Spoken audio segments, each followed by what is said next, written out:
So hi guys, హాయల్. So welcome to chapter 4. So ఈ చాప్టర్లో మనమైతే సెలక్షన్ టూల్స్ గురించి అయితే తెలుసుకుందాం. సో మీరు బ్లెండర్లో బేసిక్గా ఏదైనా ఒక ఆబ్జెక్ట్ని సెలెక్ట్ చేసుకోవాలంటే సింపుల్గా లెఫ్ట్ క్లిక్ చేస్తే సరిపోతుంది. సో ఆబ్జెక్ట్ అనేది ఈ విధంగా అయితే సెలెక్ట్ అవుతుంది. అండ్ సెలెక్ట్ అయిన ఆబ్జెక్ట్ వచ్చేసి మీకు ఈ విధంగా ఒక ఆరెంజ్ కలర్ బార్డర్ అయితే కనిపిస్తుంది. ఫర్ ఎగ్జాంపుల్ నేను ఇక్కడ ఈ మంకీని సెలెక్ట్ చేస్తే చూడొచ్చు, మీరు ఈ విధంగా ఒక ఆరెంజ్ కలర్ బార్డర్ అయితే వస్తుందన్నమాట.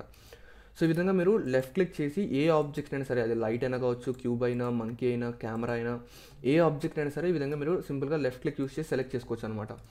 అండ్ ఒకవేళ మీరు 3D వ్యూ పోర్ట్లో సెలెక్ట్ చేస్తే ఇక్కడ మీకు కలెక్షన్ ప్యానల్లో కూడా ఆబ్జెక్ట్ అనేది సెలెక్ట్ అవుతుంది అనమాట. మీరు ఇక్కడి నుంచి అయినా సెలెక్ట్ చేసుకోవచ్చు, లేదా ఇక్కడ నుంచి కూడా సెలెక్ట్ చేసుకోవచ్చు అనమాట. ఇక్కడ మీరు కలెక్షన్ ప్యానల్లో కెమెరాని సెలెక్ట్ చేస్తాను అనుకోండి, ఇక్కడ కూడా సెలెక్ట్ అయిపోతుంది. సో ఈ విధంగా మనం ఇక్కడి నుంచి అయినా, ఎక్కడి నుంచి అయినా సరే సెలెక్ట్ చేసుకోవచ్చు. అండ్ ఇప్పుడు మల్టిపుల్ ఆబ్జెక్ట్స్ని సెలెక్ట్ చేసుకోవాలి అంటే షిఫ్ట్ని హోల్డ్ చేయాలి. సో ఇప్పుడు నేను ఈ క్యూబ్ని సెలెక్ట్ చేశాను, ఇప్పుడు ఈ మంకీని కూడా సెలెక్ట్ చేయాలనుకోండి, కీబోర్డ్లో షిఫ్ట్ని హోల్డ్ చేసి మంకీని ప్రెస్ చేస్తున్నా. సో ఇప్పుడు నాకు 2 ఆబ్జెక్ట్స్ కూడా సెలెక్ట్ అయ్యాయి. అండ్ ఇప్పుడు నేను లైట్ని కూడా సెలెక్ట్ చేసుకోవాలి. సో నేను మళ్ళీ షిఫ్ట్ని హోల్డ్ చేసి లైట్ని సెలెక్ట్ చేసుకుంటున్నా. బట్ ఇక్కడ మీరు ఒకటి గమనిస్తే, ఒకటేమో ఆరెంజ్ కలర్ బార్డర్తో ఉంది అండ్ ఇంకొకటి రెడ్ కలర్ బార్డర్తో ఉంది. సో ఈ డిఫరెన్స్ ఏంటి అంటే, ఒకటి యాక్టివ్ సెలెక్షన్ అండ్ రెండోది ప్యాసివ్ సెలెక్షన్. యాక్టివ్ సెలెక్షన్కి ప్యాసివ్ సెలెక్షన్కి డిఫరెన్స్ ఏంటి అంటే, మనం లాస్ట్ ఏదైతే సెలెక్ట్ చేసుకుంటామో అది యాక్టివ్ సెలెక్షన్లో ఉంటుంది, ముందు ఏవైతే సెలెక్ట్ చేసుకుని ఉంటామో అవి ప్యాసివ్ సెలెక్షన్లో ఉంటాయి. సో ఈ యాక్టివ్ సెలెక్షన్, ప్యాసివ్ సెలెక్షన్ వల్ల యూజ్ ఏంటి అంటే, మనం ఏదైనా ఆబ్జెక్ట్ ట్రాన్స్ఫర్మేషన్స్ అప్లై చేసామనుకోండి, ఆబ్జెక్ట్ ట్రాన్స్ఫర్మేషన్స్ అంటే మూవ్ చేయడం కానీ లేదా స్కేల్ చేయడం కానీ ఇలాంటివి అనమాట. సో ఇవి అన్ని ఆబ్జెక్ట్స్కి, మనం సెలెక్ట్ చేసుకున్న ప్రతి ఆబ్జెక్ట్కి వర్క్ అవుతాయి. బట్ అలా కాకుండా మనం ఏదైనా మాడిఫైర్ యూస్ చేయాలనుకోండి, సో ఇప్పుడు నేను ఫర్ ఎగ్జాంపుల్ మీకు చూపించడం కోసం ఎరే మాడిఫైర్ని అప్లై చేస్తున్నా. బట్ నేను 3 ఆబ్జెక్ట్స్ని, ఇక్కడ నేను లైట్ని సెలెక్ట్ చేశాను, మంకీని సెలెక్ట్ చేశాను, క్యూబ్ని కూడా సెలెక్ట్ చేశాను. బట్ నేను మాడిఫైర్ అప్లై చేస్తే అది ఓన్లీ యాక్టివ్ సెలెక్షన్లో ఉన్న ఆబ్జెక్ట్కి మాత్రమే అప్లై అవుతుంది, ప్యాసివ్ సెలెక్షన్లో ఉన్నదానికి అప్లై అవ్వట్లేదు. సో అర్థమవుతుందా? సో మనకేంటంటే కొన్ని జామెట్రీలో మనం ఏదైతే చేంజెస్ చేస్తామో, ఎడిట్ మోడ్లోకి వెళ్ళి జామెట్రీని చేంజ్ చేస్తాం. సో వాటి గురించి నేను తర్వాత చెప్తాను. సో ఆ విధంగా జామెట్రీని చేంజ్ చేయడం కావచ్చు, లేదా ఈ విధంగా మాడిఫైర్స్ అప్లై చేయాలన్నా ఇవి ఓన్లీ మనకి యాక్టివ్ సెలెక్షన్లో ఉన్న వాటికి వర్క్ అవుతాయి, ప్యాసివ్ సెలెక్షన్లో ఉన్న వాటికి వర్క్ అవ్వు. బట్ అలా కాకుండా మీరు ఏదైనా ఆబ్జెక్ట్ ట్రాన్స్ఫర్మేషన్స్ లైక్ మూవ్ చేసినా, స్కేల్ చేసినా, లేదా విధంగా రొటేట్ చేసినా అన్నీ రొటేట్ అవుతాయి, అన్నీ మూవ్ అవుతాయి, అన్నీ స్కేల్ అవుతాయి. సో ఆబ్జెక్ట్ ట్రాన్స్ఫర్మేషన్స్ అన్నిటికీ వర్కౌట్ అవుతాయి. మాడిఫైర్స్ కానీ లేదా జామెట్రీలో ఏమైనా చేంజ్ చేయాలంటే మాత్రం ఓన్లీ యాక్టివ్ సెలెక్షన్కి వర్క్ అవుతుంది అనమాట. సో వీటి గురించి ఇంకా మనం ఫర్దర్గా ఫ్యూచర్ వీడియోస్లో తెలుసుకుందాం. సో మీకు బ్రీఫ్గా అయితే చెప్పాను, మీకు అర్థమైందని అనుకుంటున్నా. సో ఒకవేళ మీకు అర్థం కాకపోతే మళ్ళీ ఒకసారి ప్లేబ్యాక్ చేసి ఈ వీడియోని మళ్ళీ చూడండి, సో దట్ మీకు ఇంకా క్లియర్గా అయితే అర్థమవుతుంది. సో ఈ విధంగా మనం ఆబ్జెక్ట్ మోడ్లో ఆబ్జెక్ట్స్ని సెలెక్ట్ చేసుకోవడానికి మనకి ఈ విధంగా అయితే ఉంటుంది అనమాట. సింపుల్గా లెఫ్ట్ క్లిక్ని యూస్ చేయండి అండ్ షిఫ్ట్ని హోల్డ్ చేసి ఈ విధంగా సెలెక్ట్ చేసుకోవచ్చు. అండ్ ఇంకొక సెలెక్షన్ మోడ్ ఉంటుంది అనమాట. సో అది వచ్చేసి బాక్స్ సెలెక్ట్. సో ఏం లేదు, మీరు ఇప్పుడు ఇక్కడ ఉన్నవన్నీ సెలెక్ట్ చేయాలనుకోండి. సో ఈ విధంగా నేను లెఫ్ట్ క్లిక్ చేసి డ్రాగ్ చేస్తున్నా. ఇలా డ్రాగ్ చేసినప్పుడు ఒక బాక్స్ వస్తుంది చూసారా? సో ఆ బాక్స్ లోపల ఉన్నవన్నీ కూడా సెలెక్ట్ అయిపోతాయి ఈ విధంగా. ఒకవేళ నేను ఇక్కడ వరకే డ్రాగ్ చేశాను అనుకోండి, ఈ బాక్స్ లోపల ఉన్న ఈ 2 ఆబ్జెక్ట్స్ మాత్రమే సెలెక్ట్ అవుతాయి. సో ఈ విధంగా మనం బాక్స్ సెలెక్ట్ కూడా చేసుకోవచ్చు అనమాట. అర్థమవుతుందా? సో ఇప్పుడు అలా కాకుండా సీన్లో ఉన్నవన్నీ సెలెక్ట్ చేసుకోవాలి. ఇప్పుడు మనకి సీన్లో 1, 2, 3 and 4 ఆబ్జెక్ట్స్ ఉన్నాయి. బాక్స్ సెలెక్ట్ కూడా కాకుండా ఒకటేసారి సీన్లో ఉన్న అన్నీ సెలెక్ట్ చేసుకోవాలంటే కీబోర్డ్లో ఏ ప్రెస్ చేయండి, ఏ ఫర్ ఆల్, అన్నీ సెలెక్ట్ అయిపోతాయి. సో ఈ విధంగా మనం సింపుల్గా కీబోర్డ్లో ఏ ప్రెస్ చేయడం వల్ల అన్నీ సెలెక్ట్ చేసుకోవచ్చు అనమాట. ఇక్కడ మీరు చూడొచ్చు, నేను ఇక్కడ అన్నీ సెలెక్ట్ చేస్తే ఆటోమేటిక్గా కలెక్షన్ ప్యానల్ కూడా అన్నీ సెలెక్ట్ అయిపోయినాయి అనమాట. సో ఈ విధంగా మనం ఆబ్జెక్ట్స్ని అయితే సెలెక్ట్ చేసుకోవచ్చు అనమాట బ్లెండర్లో. సో మీకు అర్థమైందని అనుకుంటున్నాను. సో నెక్స్ట్ చాప్టర్ కంటిన్యూ అవుదాం. సో హాయ్ గైస్, హాయల్. So welcome to chapter 5. So ఈ చాప్టర్లో మనం బ్లెండర్లో ఆబ్జెక్ట్ ట్రాన్స్ఫర్మేషన్ టూల్స్ గురించి అయితే తెలుసుకుందాం. సో ట్రాన్స్ఫర్మేషన్ టూల్స్ అంటే ఏం లేదు, సో ఒక ఆబ్జెక్ట్ని మనం ఎలా మూవ్ చేయాలి అండ్ ఎలా రొటేట్ చేయాలి అండ్ ఎలా స్కేల్ చేయాలి, సో వీటన్నిటి గురించి కూడా నేను ఈ వీడియోస్లో అయితే మీకు చెప్తాను. అండ్ ఆల్సో నేను వీటికి షార్ట్ కట్స్ చెప్తాను డైరెక్ట్. సో ఇక్కడ మీకు లెఫ్ట్ సైడ్ కనిపిస్తున్నాయి చూసారా? సో ఇవి సేమ్ టూల్స్ అనమాట. ఫస్ట్ టూల్ వచ్చేసి మూవ్ చేయడానికి. సో దీన్ని సెలెక్ట్ చేసుకుంటే మీకు ఒక మూవింగ్ గిజ్మో వస్తుంది. సో ఈ యారోస్ని యూస్ చేసి మీరు మూవ్ చేయొచ్చు. సెకండ్ వచ్చేసి రొటేట్ అనమాట. సో ఈ కర్వ్స్ వచ్చేవి చూసారా? సో వీటిని యూస్ చేసి మీ విధంగా రొటేట్ చేసుకోవచ్చు. అండ్ థర్డ్ వచ్చేసి స్కేల్ అనమాట. సో ఈ స్కేల్ గిజ్మోని యూస్ చేసి మన విధంగా స్కేల్ చేసుకోవచ్చు. అండ్ ఫోర్త్ వచ్చేసి మొత్తం అన్నీ ఉంటాయి అనమాట ఇందులో. మీకు స్కేల్ ఆప్షన్ ఉంటుంది, మూవ్ ఆప్షన్ ఉంటుంది అండ్ రొటేట్ ఆప్షన్ కూడా ఉంటుంది. రొటేట్ అది కాదు, ఇదనమాట. సో ఈ విధంగా సో ఇక్కడి నుంచి అయినా మీరు యూస్ చేసుకోవచ్చు. బట్ నేనేం చేస్తానంటే డైరెక్ట్గా షార్ట్ కట్ టూల్స్, కీబోర్డ్లో కొన్ని షార్ట్ కట్స్ ఉంటాయి అనమాట. ఆ షార్ట్ కట్ టూల్స్ చెప్తాను, మీరు ఆ షార్ట్ కట్స్ని యూస్ చేస్తే మీకు ఇంకా ఈజీ అవుతుంది అనమాట. ఓకే, ఒక్క నిమిషం, నేను Ctrl+Z ప్రెస్ చేసి బ్యాక్ వస్తున్నా సింపుల్గా. సో ఇక్కడ నేను ఈ ఫస్ట్ ఆప్షన్ అయితే సెలెక్ట్ చేసుకున్నాను. సో ఇప్పుడు మనం ఏం చేయబోతున్నామంటే ట్రాన్స్ఫర్మేషన్ టూల్స్ గురించి తెలుసుకోబోతున్నాం. బట్ దానికంటే ముందు మీకు ఒక చిన్న ఆప్షన్ గురించి అయితే చెప్తాను. కీబోర్డ్లో మీరు N ప్రెస్ చేయండి. సో ఎన్ ప్రెస్ చేస్తే మీరు ఆబ్జెక్ట్కి సంబంధించిన కొన్ని ట్రాన్స్ఫర్మేషన్ టూల్స్ వస్తాయి మీకు ఇక్కడ 3 డిఫరెంట్ ఆప్షన్స్ ఉంటాయి. ఐటమ్ ఒకటి, టూల్ ఒకటి, వ్యూ ఒకటి. ఓకే, ఈ వ్యూ ఒకటి, టూల్ ఒకటి, వీటి గురించి పక్కన పెట్టండి. సో ఫస్ట్ ఆప్షన్ అని చూస్తారా ఐటమ్. సో ఇది వచ్చేసి ఈ ఆబ్జెక్ట్ యొక్క ట్రాన్స్ఫర్మేషన్కి సంబంధించిన ఆప్షన్స్ అన్నీ మనకి ఇక్కడ కనిపిస్తాయి. సో దాని యొక్క లొకేషన్ ఇక్కడ మీరు చూడొచ్చు. నేను ఇక్కడ లొకేషన్ చేంజ్ చేస్తే ఆబ్జెక్ట్ యొక్క లొకేషన్ చేంజ్ అయిపోతుంది. దానిని రొటేట్ చేశాను అనుకోండి, ఆబ్జెక్ట్ రొటేట్ అవుతుంది. స్కేల్ చేశాను అనుకోండి, స్కేల్ అయిపోతుంది. అండ్ ఈ ఆబ్జెక్ట్కి మనం పర్టికులర్గా మనకి డైమెన్షన్స్ కూడా ఇవ్వచ్చు అనమాట. ఇప్పుడు రైట్ నో మన క్యూబ్ యొక్క డైమెన్షన్స్ 2.83 ఉందన్నమాట. సో నేను ఏం చేస్తాను, జెడ్ డైరెక్షన్లో 5 పెడుతున్నా. సో ఇక్కడ మీరు చూడొచ్చు. బట్ కాకపోతే ఇక్కడ ఏమైందంటే నేను యాక్చువల్గా ఆబ్జెక్ట్ని రొటేట్ చేసి ఎక్స్ డైరెక్షన్లో. సో ఇప్పుడు నేను ఎక్స్ డైరెక్షన్లో కనుక 0 పెట్టాను అనుకోండి. సో ఇదన్నమాట యాక్చువల్ క్యూబ్ యొక్క ఓరియంటేషన్.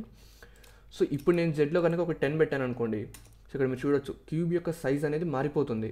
సో వైలో కనుక ఒక 5 పెట్టాను అనుకోండి. సో ఇక్కడ చూడొచ్చు మీరు వై యాక్సిస్లో నా క్యూబ్ యొక్క లెంత్ అనేది పెరుగుతూ ఉంటుంది అనమాట. సో ఈ విధంగా మన యొక్క ఆబ్జెక్ట్కి సంబంధించిన డైమెన్షన్స్ కానీ, స్కేల్ కానీ, రొటేషన్ కానీ, లొకేషన్ కానీ ఇక్కడి నుంచి మనం చేంజ్ చేసుకోవచ్చు. ఓకే, బట్ ఇలా కాకుండా మీకు షార్ట్ కట్స్తో చెప్పాలి అంటే ఇప్పుడు నేను షార్ట్ కట్స్ చెప్తాను. సో రాసి పెట్టుకోండి. సో మీరు ఈ ఆప్షన్స్ మీకు అవసరం లేదు అనుకుంటే మీరు కీబోర్డ్లో ఎన్ ప్రెస్ చేస్తే ఈ ఆప్షన్స్ అనేవి మీకు కనపడవు. బట్ మీకు ఈ ఆప్షన్స్ రావాలన్నా పోవాలన్నా మీ కర్సర్ అనేది ఎక్కడ పడితే అక్కడ ఉండకూడదు. కర్సర్ అనేది 3D వ్యూ పోర్ట్లో ఉండాలి. ఇప్పుడు నేను కర్సర్ అనేది కలెక్షన్ ప్యానల్లో పెట్టాను. సో ఎన్ ప్రెస్ చేస్తే ఏం రాదు చూడండి. ఎన్ ప్రెస్ చేసినా ఏం రాదు, ఇక్కడ పెట్టినా సరే ఏం రాదు. మీ కర్సర్ అనేది 3D వ్యూ పోర్ట్లో ఉండాలి. అప్పుడు ఎన్ ప్రెస్ చేస్తే మీకు ఈ ఆప్షన్స్ అనేవి వస్తాయన్నమాట. మళ్ళీ ఎన్ ప్రెస్ చేస్తే ఆప్షన్స్ అనేవి వెళ్ళిపోతాయి. సో ఇప్పుడు మనం ఈ ఆబ్జెక్ట్ ట్రాన్స్ఫర్మేషన్స్ ఏవవుతాయో వాటికి సంబంధించిన షార్ట్ కట్స్ చూద్దాం. సో మీకు బేసిక్గా సెలెక్షన్ టూల్స్ గురించి లాస్ట్ వీడియోలో చెప్పాను కదా. సో ఇప్పుడు నేను ఈ క్యూబ్ ఏదైతే ఉందో దీన్ని సెలెక్ట్ చేసుకున్నాను. సెలెక్ట్ చేసుకున్న తర్వాత దీన్ని నేను మూవ్ చేయాలనుకుంటున్నాను. సో మూవ్ చేయడానికి కీబోర్డ్లో సింపుల్గా జీ ప్రెస్ చేయండి. సో ఈ విధంగా మీరు మూవ్ చేయొచ్చు అనమాట. బట్ ఇక్కడ మీరు గమనిస్తే అది అన్ని డైరెక్షన్స్లో మూవ్ అవుతుంది. ఎక్కడికి పడితే అక్కడికి, ఎలా పడితే అలా మనం ఎక్కడికి కావాలంటే అక్కడికి మూవ్ చేసుకోవచ్చు. సో జీ ఫర్ గ్రాబ్ అనమాట. అంటే బ్లెండర్ లాంగ్వేజ్లో చెప్పాలంటే మీకు G for grab, GRAB. So మీరు కీబోర్డ్లో ఇప్పుడు మంకీని సెలెక్ట్ చేసుకున్నాను నేను. కీబోర్డ్లో జీ ప్రెస్ చేస్తే ఆ మంకీని నేను నాకు కావాల్సిన దగ్గరికి మూవ్ చేసుకోవచ్చు అనమాట. బట్ అలా కాకుండా ఒక పర్టికులర్ డైరెక్షన్లో మీరు మూవ్ చేయాలి అనుకుంటే అది ఎక్స్ యాక్సిస్ అయినా, వై యాక్సిస్ అయినా, లేదా జెడ్ యాక్సిస్ అయినా సరే, ఒక పర్టికులర్ యాక్సిస్ లేదా ఒక పర్టికులర్ డైరెక్షన్ అనుకోండి. సో డైరెక్షన్లో మీరు మూవ్ చేయాలి అంటే జీ ప్రెస్ చేసిన తర్వాత ఎక్స్ అండ్ వై, జెడ్ ఈ మూడే కదా మనకు యాక్సిస్ ఉంది. సో నేను వై ప్రెస్ చేశాను అనుకోండి, ఓన్లీ వై డైరెక్షన్లో మూవ్ అవుతుంది ఈ విధంగా. లేదా ఎక్స్ ప్రెస్ చేశాను అనుకోండి, ఓన్లీ ఎక్స్ డైరెక్షన్లో మూవ్ అవుతుంది. లేదా జెడ్ ప్రెస్ చేశాను అనుకోండి, ఓన్లీ జెడ్ యాక్సిస్లో మూవ్ అవుతుంది. సో ఈ విధంగా అనమాట. సో నేను ఏం చేశానో మళ్ళీ ఒకసారి రిపీట్ చేస్తున్నా చూడండి. ఆబ్జెక్ట్ని లెఫ్ట్ క్లిక్ చేసి సెలెక్ట్ చేసుకున్న తర్వాత కీబోర్డ్లో జీ ప్రెస్ చేయండి. తర్వాత మనకు ఒక పర్టికులర్ డైరెక్షన్లో మూవ్ చేయాలి కదా. సో దానికోసం ఆ డైరెక్షన్ని ఎంటర్ చేస్తున్నా. అది వై అనుకుంటే వై, ఎక్స్ అనుకుంటే ఎక్స్, జెడ్ అనుకుంటే జెడ్, ఈ విధంగా అనమాట. సో ఈ విధంగా మనం ఆబ్జెక్ట్స్ని మూవ్ చేయొచ్చు బ్లెండర్లో. అండ్ ఇప్పుడు రొటేట్ ఏ విధంగా చేయాలో చూద్దాం. సో రొటేట్ చేయాలంటే మీరు ఆబ్జెక్ట్ని సెలెక్ట్ చేసుకున్న తర్వాత కీబోర్డ్లో ఆర్ ప్రెస్ చేయండి. సో ఆర్ ప్రెస్ చేస్తే ఈ విధంగా మనం రొటేట్ చేయొచ్చు. బట్ అగైన్ మీరు ఒక పర్టికులర్ యాక్సిస్లో రొటేట్ చేయాలి అనుకోండి. ఇప్పుడు నేను క్యూబ్ని సెలెక్ట్ చేసుకున్నాను, వై యాక్సిస్లో రొటేట్ చేయాలనుకుంటున్నాను. నేనేం చేస్తాను, సెలెక్ట్ చేసుకున్న తర్వాత కీబోర్డ్లో ఆర్ ప్రెస్ చేసి వై ప్రెస్ చేస్తున్నా. సో ఇప్పుడు నేను ఓన్లీ వై యాక్సిస్లో మాత్రమే రొటేట్ చేయొచ్చు. అండ్ పర్టికులర్గా ఓన్లీ 30 degrees లేదా 45 degrees అలా రొటేట్ చేయాలనుకోండి, కీబోర్డ్లో ఆర్ అండ్ వై ప్రెస్ చేసిన తర్వాత ఫంక్షన్ కీస్ కింద మీకు నంబర్స్ ఉంటాయి కదా. సో ఆ నంబర్స్లో నేను 45 అని చెప్పి ఎంటర్ చేసి కీబోర్డ్లో ఎంటర్ బటన్ ప్రెస్ చేస్తున్నా. సో ఇప్పుడు ఎగ్జాక్ట్గా ఇది వై యాక్సిస్లో 45 degrees రొటేట్ అయింది. సో మీరు కన్ఫ్యూజ్ అవ్వద్దు, నేను ఒక్కసారి మళ్ళీ రిపీట్ చేస్తున్నాను చూడండి. ఇందాక మనం మూవ్ చేయడానికి జీ ప్రెస్ చేసిన తర్వాత ఎక్స్, వై లేదా జెడ్ ఏదో ఒకటి ప్రెస్ చేసాం. సో ఇప్పుడు రొటేట్ చేయడానికి కూడా సేమ్. ఏదైనా ఆబ్జెక్ట్ సెలెక్ట్ చేసుకున్న తర్వాత R for rotate. So rotate చేయాలంటే మనం ఆర్ ప్రెస్ చేయాలి. ఆర్ ప్రెస్ చేసిన తర్వాత ఏదైనా ఒక పర్టికులర్ యాక్సిస్, అది ఎక్సా, వైయా, జెడ్ అనేది మీ ఇష్టం. బట్ ఒక పర్టికులర్ డిగ్రీస్, 30 degrees, 45 degrees అని కావాలనుకోండి, ఆ డిగ్రీస్ని కూడా ఎంటర్ చేయండి. మీరు ఏం చేయాలి, సింపుల్గా ఒక నిమిషం నేను బ్యాక్ వచ్చాను. సో చూడొచ్చు మీరు, కంట్రోల్ జెడ్ ప్రెస్ చేసి బ్యాక్ వచ్చాను. సో ఆర్ ప్రెస్ చేసి కీబోర్డ్లో ఎక్స్ ప్రెస్ చేసి ఫంక్షన్ కీస్ ఉన్న నెంబర్స్లో నేను 60 ప్రెస్ చేస్తున్నా. 60 ప్రెస్ చేసిన తర్వాత కీబోర్డ్లో ఎంటర్ కొడుతున్నా. సో ఇప్పుడు ఎగ్జాక్ట్గా ఎక్స్ యాక్సిస్లో నా యొక్క క్యూబ్ ఏదైతే ఉందో అది 60 degrees రొటేట్ అవుతుంది. సో ఈ విధంగా మనం ఆబ్జెక్ట్స్ని రొటేట్ చేయొచ్చు అనమాట. అర్థమవుతుందా?